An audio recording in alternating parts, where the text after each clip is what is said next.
Hey there, it's Carly with the Expat Focus podcast. Government-mandated isolation has become the new normal for so many of us as the world fights the COVID-19 pandemic. I'm in lockdown here in France where only essential shops remain open and we need to carry a permission form when we leave the house, which can only be for specific reasons like going to the supermarket, the pharmacy, or doing some exercise close to home. In this episode, I'm chatting to American Leslie Keeler Saglio about her experience with coronavirus containment where she lives in Spain. As she mentions, the situation is changing so quickly, and since we recorded this interview on Thursday the 19th of March, Spain has introduced a permission form for its citizens to be able to leave the house. The country has recorded its highest number of virus deaths in a day, and its nationwide lockdown won't be lifted until the 11th of April at the earliest. As a motivational speaker and life coach, Leslie has some good advice for how we can all lift our spirits and try to focus on the positives at this very difficult time. Leslie, where are you right now? I am currently in Barcelona, Spain. And your situation is very similar to mine here in France in that your city has gone into lockdown, hasn't it? Yes, we went into lockdown on Saturday the 14th. So tell me what the past few days have been like for you. Oh, it's been a whirlwind of events, actually. Things were changing by the hour. I think once the virus came to Europe, especially Italy, a lot of people started preparing here in Spain, especially like my children's school. People were just starting to come to realize that this is a real possibility now that it was in Europe. And so last week, basically my kids' school shut down. Thursday was the last day of school. They moved to virtual training as of Monday this week. They announced that it's for 15 days, for 2 weeks, but we all know it's going to be much longer than that. And that's not funny, but the interesting thing is I was actually meant to fly out to the US on Sunday to San Francisco for a business retreat and then carry on to Los Angeles, where I'm from originally, and visit my mother who has reoccurring cancer right now. So by Tuesday of last week, which was before the US put a ban on European travel, I just decided it was way too risky, the idea of getting stuck in the US. And so I canceled. And I'm just really grateful that I'm here with my children and my husband because they basically shut the borders. And I'm just grateful that I'm actually here with them during this time. It must have been so difficult to make that decision. You've got a family and a partner in Spain, but then you have a mother in the USA who no doubt could have your support right now too. Yeah, it was very difficult. I think if we had known that it was going to be this, because, there was so much information going around and things literally were changing by the hour. And so my husband actually was adamant, like, you're not going to the US, you can get stuck there. And I was trying to be, I'm a motivational speaker and a life coach, and I have a very spiritual practice. So I was trying to be very positive and have this, this very, positive faith, love over fear attitude. And then I think it became really real when, the school started sending emails saying, just get ready. We're preparing for the school to shut down. And it just became increasingly more real that we're going to be in the same position as China and Italy here in Spain. So what is your new daily reality? I know here in France, we're not allowed out of the house without a permission slip, and Oh, wow. we Yeah. only have certain reasons that we can justify being out on the street. And if we get controlled, there are fines of 135 euros up to 375 euros. Is a similar thing happening in Spain? Are you allowed to leave the house? So we are allowed to leave the house in the case of food, hospital, pharmacy, and if you have a dog, you can walk your dog. It's not as stringent as I'd say France, where you have to, you have to apply, right, for like a permit or something that you're out on the street. They haven't done that, but they will give you a fine. So people have been fined, people still out on the beach or people that are just walking around.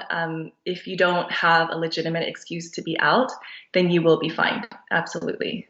I actually haven't personally been out since Saturday. Anytime we need something, my husband's gone out. Tomorrow I have an orthodontist appointment for my daughter, and I'm going to go and just make sure that we have our RDs and, the appointment confirmation about, where we're going and why we're out. I did see a viral video online about a person being stopped in Spain who was wearing a dinosaur costume. Mm. I haven't seen that one, but there has been a lot of stuff going around on social media and the WhatsApp group. You just have to be really conscious of what you're seeing. I would say this, I find the humor, like the memes that can keep us laughing are really important during this time. Yes, So there's definitely. been some memes going around and I'm dying laughing. I'm like, yes, please, because it's so important to like still find some moments of laughter and joy when you're in lockdown. So there's been moments where I literally will tell some of my groups, do you have anything funny today? Like keep them coming. And so it really keeps our spirits high. Yeah. I Hmm. know there have been videos of Italians getting out on their balconies and playing music together and exercising and singing and dancing. Has a similar thing been happening in Spain to keep people's spirits up? Yes, I did see that with Italy. It's so beautiful that they're doing that. They have done it this weekend. In the beginning of the week, there was a viral message going around on WhatsApp about going onto your balcony or your porch and to cheer and clap all the doctors and nurses and all the people that are basically on the front line trying to contain and combat this virus here in Barcelona. So that's been really incredible to witness, and the solidarity in this city has been very, very beautiful to witness. Leslie, you mentioned that your children are now being schooled virtually. How does this pandemic impact your livelihood? You mentioned you had to cancel a trip to the USA. Are you and your husband still able to work in some capacity while you're stuck at home? Yes, we are. I would say we're quite fortunate in that we're both entrepreneurs, and so we've been able to still work. I mean, obviously there's some limited access. Like so my husband, he just has his meetings, or his partner in his business, they just communicate via email or video conferencing.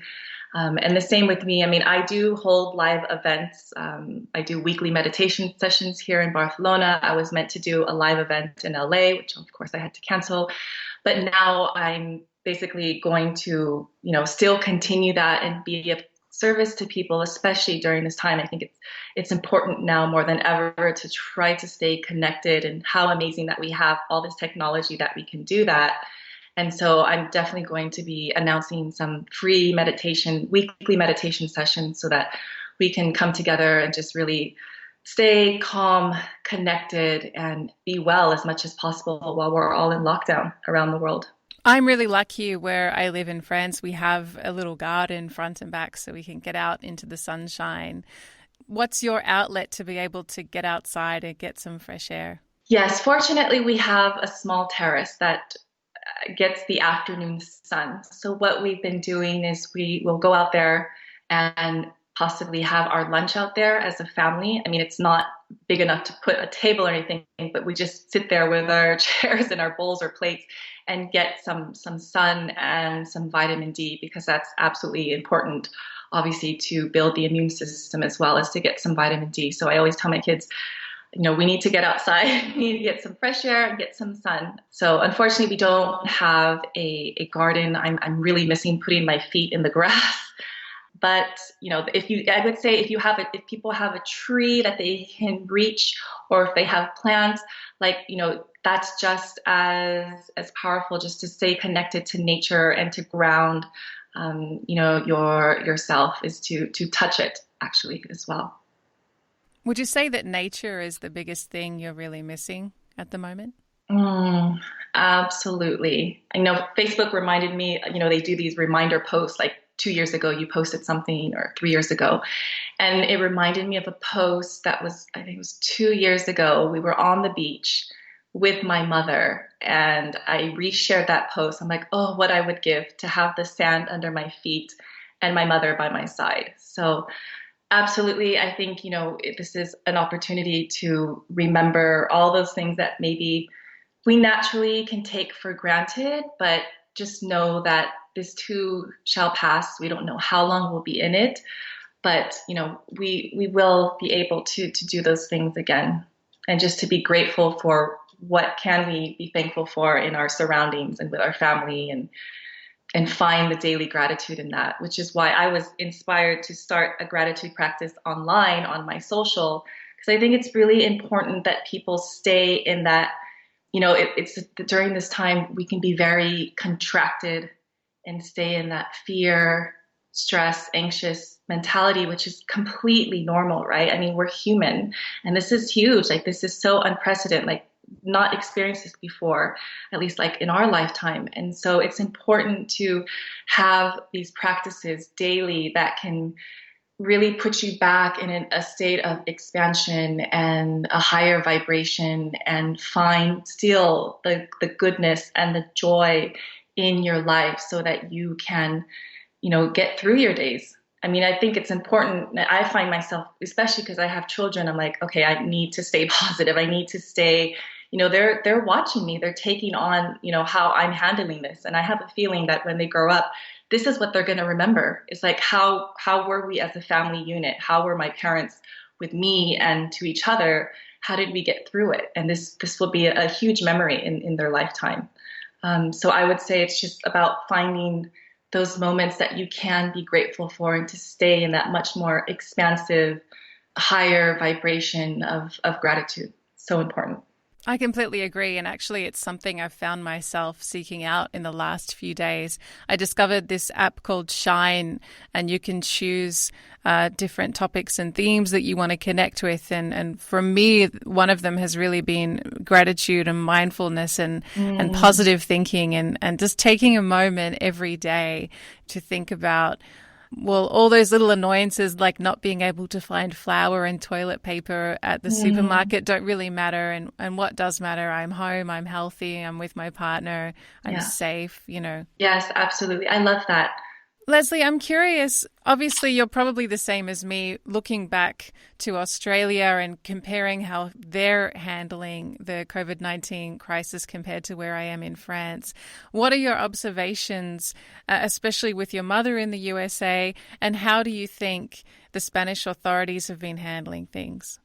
I think they've been handling it quite well. I mean, everyone's pretty much respecting. I would say, obviously, in the beginning, people were not taking it as seriously. But now that there's fines, I heard that they actually have drones that are going around and telling people to go back inside. People are taking it, more seriously. I think, especially those that are expats and we live here, and we feel the ramifications if we don't do it, that our family anywhere else in the world, that they can be affected by us not, following protocol. So we really feel into how connected we are. So I really think that they've done a good job of really putting us in lockdown. I know in the beginning it may seem like really scary and just so stressful to be in a confined space. I mean, we're blessed that we have a big enough flat that it feels like a house, but I can only imagine those that have a really confined space, or even those people that are alone.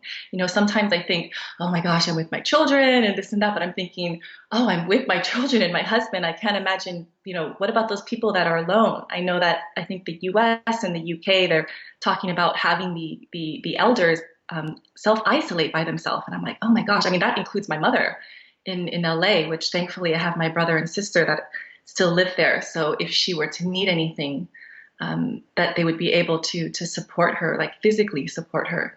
So I would say I'm really grateful that they've taken this really seriously here in Spain.